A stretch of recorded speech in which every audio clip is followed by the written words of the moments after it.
Chapter 5 Slim. We're not horse thieves, said Annie.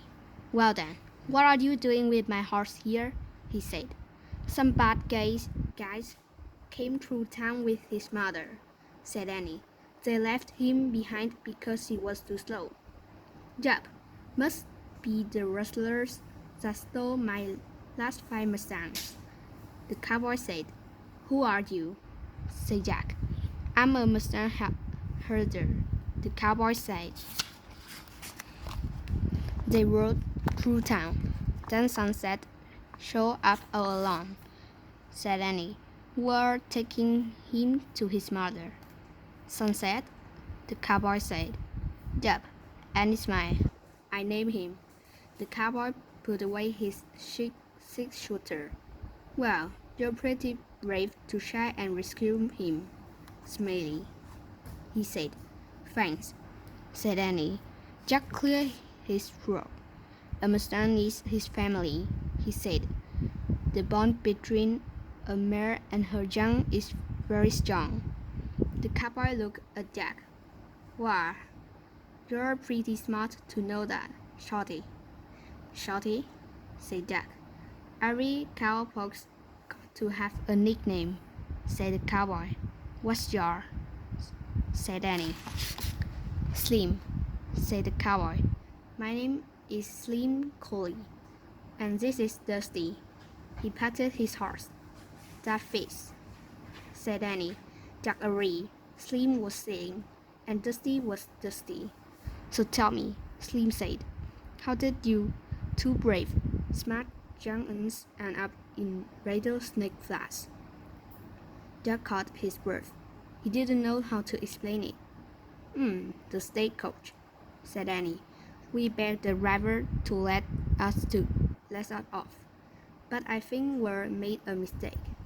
Slim looked around. We'll see, he said. When the next stage comes through, we're leaving, said Annie. I see, said Slim. Well, I'm going to take my coat now and find those rustlers. You didn't hear where they were headed, did you? They said they were going to come over the rise, said Jack. Must be over yonder, said Slim. He looked at a low rise in the distance. The sun was a red ball above it. Better get going before dark, he said. Can't we go with you?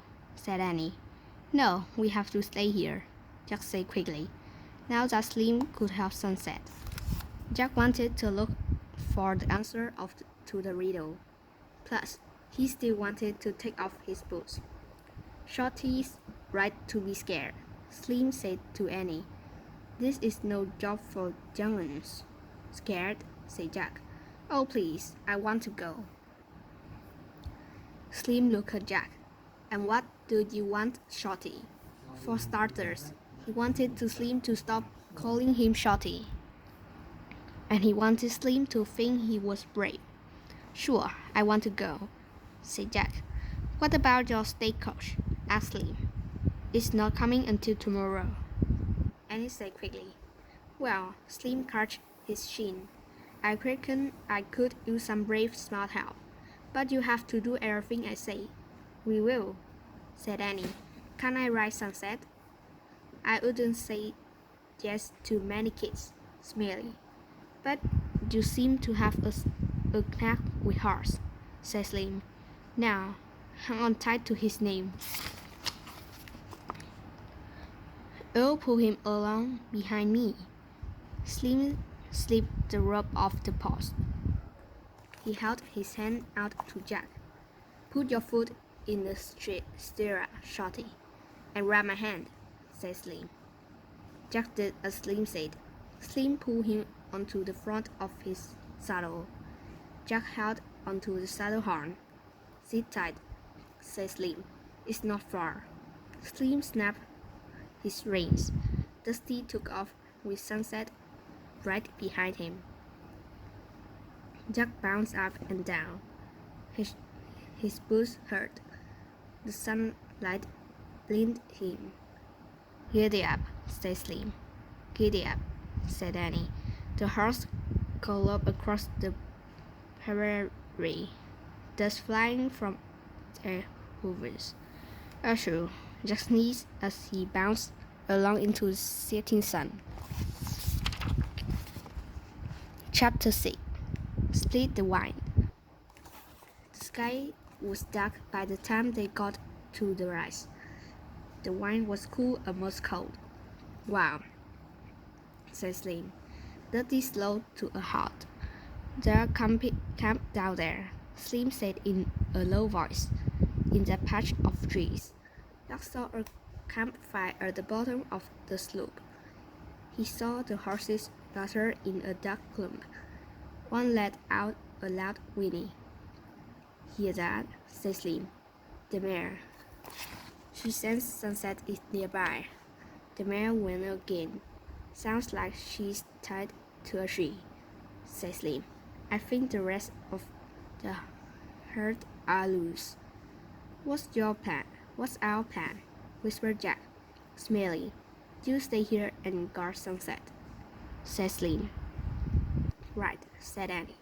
Shorty, you and I ride down near the camp, said Slim. You keep Dusty quiet while I cut the mare loose. How do you keep a horse quiet? Wondered Jack. Once the mare's loose. Sure big for Sunset, said Slim. Then you and Sunset take off. Smelly. Got it, said Annie. Then we'll split the wind, said Slim. What's that mean? Wondered Jack. Till we get to the Blue Canyon, said Slim. Where's that? Wondered Jack. All set? Any questions? Asked Slim. Nope, said Annie cheerfully. Jack, about $1 million for Jack. Okay, partners, said Slim. See ya soon, Smelly. Come on, Shorty. Have fun, said Annie. Fun for Jack. Is she nuts? Our lives are at stake. Slim snapped his reins. Dusty started down the rise. There was lit by a nearly full moon and a million stars. Maybe now I can ask Slim some questions, thought Jack. But just then, voice came from the rustlers' camp. They were mean voice, flowed by mean laughter. A chill went through Jack. Dusty howled. This is far enough, whispered Slim. He slipped off Dusty. Keep him here, Slim whispered to Jack, and keep him quiet. Wait, whispered Jack. We needed more information. But Slim was gone. Jack ripped the reins and held his breath. He hoped Dusty wouldn't do anything. For a moment, Dusty was still, but then he snorted and began walking. Oh no, thought Jack. He tried to think of the rules on how to treat a horse. He remembered a soft and a thin voice. He patted Dusty softly. Wow, he said firmly. To his surprise, Dusty froze and was quiet. Jack remembered another rule, a sunny afternoon. She patted Dusty again. Don't worry, he whispered. Everything's going to be fine. Just then a loud whinny came from the pair of Mustangs. They began moving on the moonlit slope. Hey, the horses, a rustler shouted. A gun went off. Jack ducked. Come on, Shorty, came Slim's voice. Jack looked up. Slim was riding the mare. Jack was shocked. He had thought that Slim was coming back to ride Dusty. Instead, Slim rode right past him. As he got close to Annie, she took off on Sunset. The mare galloped after Sunset, and the band of Mustangs galloped after the mare. Bang, bang. Jack snapped the reins.